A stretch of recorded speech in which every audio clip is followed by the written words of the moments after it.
Betting apps కేసులో కీలక పరిణామం చోటు చేసుకుంది. ఈ బెట్టింగ్ యాప్స్ వల్ల బలవన్మరణానికి పాల్పడిన బాధితుల వివరాలను పోలీసులు సేకరిస్తున్నారు.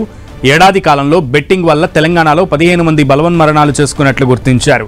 ఈ 15 మంది బలవన్మరణాలకు ఆధారాలు సేకరించనున్నారు. వీరు ఏ బెట్టింగ్ యాప్స్ వాడి నష్టపోయారు, ఎంత నష్టపోయారు అనే విషయాలను గుర్తించే పనిలో పడ్డారు. ఈ యాప్స్ నిర్వాహకులు, ప్రమోటర్లను నిందితులుగా చేర్చనున్నారు.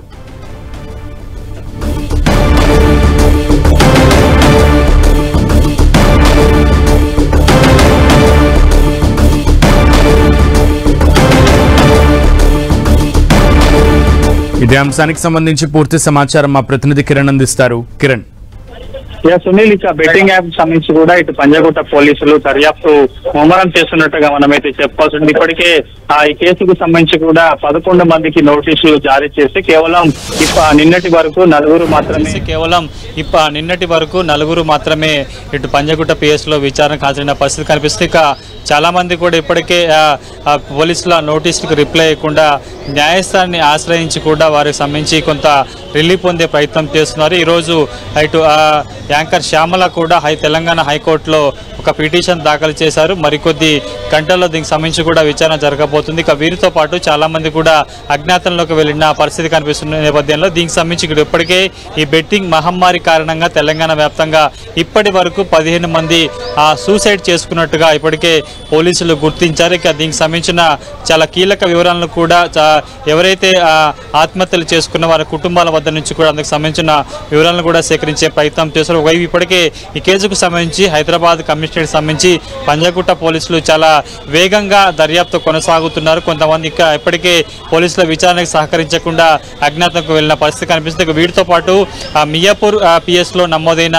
ఆ కేసుకు సంబంధించి కూడా కేవలం పాన్ ఇండియా స్టార్స్ మినహా మిగతా ఎవరైతే ప్రమోటర్స్ కావచ్చు, ప్రమోషన్ చేసిన వీరంతా ఉంటారో వీరు కూడా నోటీసులు జారీ చేసే పరిస్థితి కనిపిస్తుంది. ఇక దీనికి సంబంధించి కూడా ఎందుకంటే కేవలం ఆ పాన్ ఇండియా స్టార్స్ సంబంధించి కూడా వారి అగ్రిమెంట్స్ వ్యవహారాలకు కూడా చూడాల్సి ఉంటుంది కాబట్టి వారిని మినహాయింపించి మిగతా వారంతా కూడా వారికి ఒక వీడియోకి ఇంత మొత్తంలో కూడా రెమ్యునరేషన్ తీసుకొని కూడా వీటికి సంబంధించి ప్రచారం కల్పించారు. కాబట్టి ఆ నలుగురిని మినహా 21 మందికి సంబంధించి కూడా ప్రస్తుతానికైతే నోటీసులు సర్వ్ చేసేందుకు వైపు మియా పోలీసులు సన్నవుతున్న నేతల్లో ఈరోజు పంజాగుట్ట పోలీసులు మాత్రం ఈ కేసుకు సంబంధించి పూర్తి స్థాయిలో ఎవరు విచారణకు రాలేదు. నిన్నటి అంశాలకు సంబంధించి విష్ణుప్రియ కావచ్చు, రీతూ చౌదరి సంబంధించి కావచ్చు, అంతకుముందు మిగతా ఎవరైతే ఉన్నారో నలుగురు సంబంధించి కూడా ప్రస్తుతానికి వారి వద్ద నుంచి కొంత కీలక సమాచారం రాబట్టారు. కాబట్టి వీరు మరొకసారి నోటీసులు సర్వ్ చేస్తారా, ఎవరైతే ఎఫ్ఐఆర్ నమోదైన ఈ 11 మందిలో కేవలం నలుగురు మాత్రమే ప్రస్తుతం విచారణకు హాజరైన నేపథ్యంలో వారికి సంబంధించి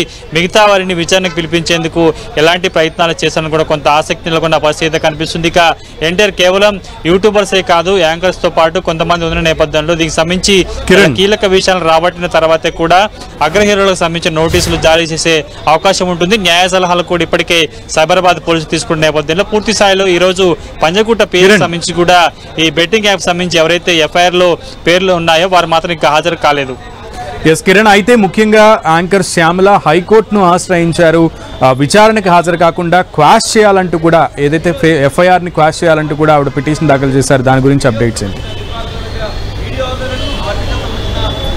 ప్రస్తుతానికైతే ఈరోజు విచారణకి రావాల్సి ఉంది. కానీ ఆమెకి ఈ 11 మందిలో కూడా ఆమె ఉన్నారు కాబట్టి ఇప్పటికే పంజాగుట్ట పోలీసులు ఆమెకి నోటీసులు సర్వ్ చేశారు. కొద్ది సమయం కూడా అడిగినట్లుగా తెలుస్తుంది. కానీ ఈరోజు విచారణకు రావాల్సి ఉండగా అనూహ్యంగా ఆమె హైకోర్టుని ఆశ్రయించారు. తాను పంజాగుట్ట పిఎస్ లో బెట్టింగ్ యాప్ సంబంధించి తమ మీద నమ్మేదని ఎఫ్ఐఆర్ కూడా క్రాష్ చేయాలంటూ కూడా ఆమె పిటిషన్ దాఖలు చేసిన నేపథ్యంలో మరికొన్ని గంటల్లో కూడా ఆ పిటిషన్ సంబంధించి కూడా విచారణ జరగబోతున్నట్టుగా తెలుస్తుంది. దీనికి సంబంధించి న్యాయస్థానం ఏ విధంగా తీర్పు వెల్లడించబోతుంది, ఎందుకంటే ఈ బెట్టింగ్ యాప్ సంబంధించి కూడా ఇప్పటికే యాంకర్ శ్యామలకు సంబంధించి ఏ బెట్టింగ్ యాప్లలో ప్రమోట్ చేశారని సంబంధించిన వివరాలతో పాటు కూడా కొన్ని కీలక వివరాలను కూడా పంజాగుట్ట పోలీసులు సేకరించిన నేపథ్యంలో ఆమె విచారణకి హాజరైతే కూడా పూర్తి వివరాలు లావాదేవీలు కావచ్చు, ఎవరు ఏమైనా ఇంప్లిమెంట్ చేశారని కూడా కొంత సమాచారం రావాల్సి ఉంటుంది. కాబట్టి పంజాగుట్ట పోలీసులకు సంబంధించిన కేసు సంబంధించి కోర్టు ఏ విధంగా నిర్ణయం తీసుకుంటుంది, ఒకవేళ అక్కడ ఆ పిటిషన్ సంబంధించి కూడా డిస్మిస్ చేస్తే ఖచ్చితంగా ఆమె